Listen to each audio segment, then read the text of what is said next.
সকল দলের কর্মীদের নেতাদেরকে আহ্বান জানাবো, জমিন আল্লাহ, আমরা আল্লাহর, হুকুম চলবে আল্লাহ।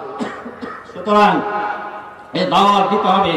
প্রিয় ভাইরা আমার, 53 বছর হলো বাংলাদেশের স্বাধীন হওয়া। দলের পরিবর্তন হয়েছে, নেতার পরিবর্তন হয়েছে, কিন্তু বাংলাদেশের তেমন কোনো পরিবর্তন হয় নাই। বলবেন তাহলে কি কোনো উন্নতি হয় নাই? হ্যাঁ, উন্নতি বাংলাদেশে কিছু হয়েছে, কিন্তু তার চাইতে হাজার গুণ বেশি হয়েছে দুর্নীতি। প্রিয় ভাইরা আমার, দলের পরিবর্তন করে হবে না, নেতার পরিবর্তন নয়, নীতির পরিবর্তন যতদিন না হবে ততদিন দেশের পরিবর্তন করতে চাইলে নীতির পরিবর্তন ছাড়া সম্ভব নয়।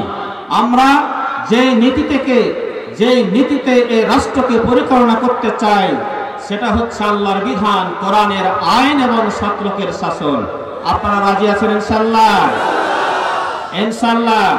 ভাইরা আমার, আমরা এই দেশবাসীকে বলতে চাই, দেশ থেকে যদি দুর্নীতি হটাতে হয়, দেশকে যদি দুর্নীতি মুক্ত করতে হয়, তাহলে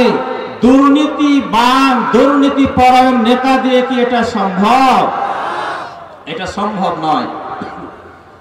যদি দেশ থেকে দুর্নীতি হটাতে হয়, দুর্নীতি মুক্ত দেশ গড়তে হয়, তাহলে এর উদাহরণ রেখেছে একমাত্র বাংলাদেশ জামাত ইসলামী। আমাদের দুইজন সম্মানিত মন্ত্রী ছিলেন, মাওলানা মতিউর রহমান নিজামী, আলী হাসান মোহাম্মদ মুজাহিদ। তাদের বিরুদ্ধে এ দেশের শুধু নয়, গোটা বিশ্ববাসী দুর্নীতির খোঁজ করে 1 টাকার দুর্নীতি খুঁজে পায় নাই। আমরা দেশবাসীকে এইরকম নেতা উপহার দিতে চাই, যারা শুধুমাত্র আল্লাহর ভয়ে, আখিরাতের ভয়ে, দুনিয়ার সব ধরনের ভোগকে লাথি মেরে আল্লাহর হুকুম পালন করার জন্য কাজ করবে, যারা দেশের মুক্তির জন্য কাজ করবে, যারা দেশের ইনসাফ প্রতিষ্ঠার জন্য কাজ করবে। জামাত ইসলামী হচ্ছে সেই দল। প্রিয় ভাইরা আমার, সর্বশেষে আমার কথা শেষ, একটাই কথা বলতে চাই, সবাইকে দেখা হয়েছে, বাকি আছে কোন দল? একটি মাত্র দল বাকি আছে। আপনাদের বিবেকের কাছে আমাদের দাবি, একটিবার সুযোগ দেন, আমরা ইনশাআল্লাহ এই দেশকে দুর্নীতিমুক্ত বাংলাদেশ আপনাদেরকে উপহার দেব ইনশাআল্লাহ। প্রিয় ভাইরা আমার, দুর্নীতিমুক্ত দেশ গড়ার জন্য দুর্নীতিমুক্ত নাগরিক এবং দুর্নীতিমুক্ত নেতার প্রয়োজন। আমরা দুর্নীতিমুক্ত নেতা তৈরি করার বিভিন্ন কর্মসূচি হাতে নিয়েছি। তার একটি ছোট্ট কর্মসূচি হচ্ছে রহনপুরে তাফিমুল কোরআন একাডেমি। আপনারা বিভিন্ন ব্যানার দেখতে পাচ্ছেন, খোয়ার মোড়ে একটা প্রতিষ্ঠান তৈরি করেছে, মাদ্রাসা। এখানে আপনাদের সন্তানদেরকে দেওয়ার চেষ্টা করবেন।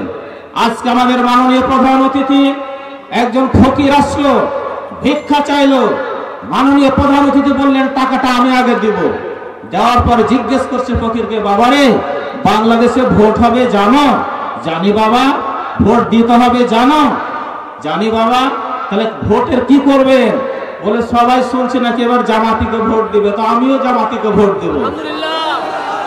আজকে বাংলাদেশের আনাচে কানাচে, গ্রামে গঞ্জে কথা একটাই, দেখেছি সবাইকে, দেখবো এবার জামাত ইসলামীকে। আপনাদের সকলকে ঐক্যবদ্ধ হয়ে এদেশের মানুষকে ঐক্যবদ্ধ করার উদাত্ত আহ্বান জানিয়ে সকলকে ধন্যবাদ জানিয়ে কথা শেষ করলাম। ওয়া আখিরু দাওয়ানা আলহামদুলিল্লাহি রাব্বিল আলামিন। আসসালামু আলাইকুম ওয়া রাহমাতুল্লাহি ওয়া বারাকাতুহু।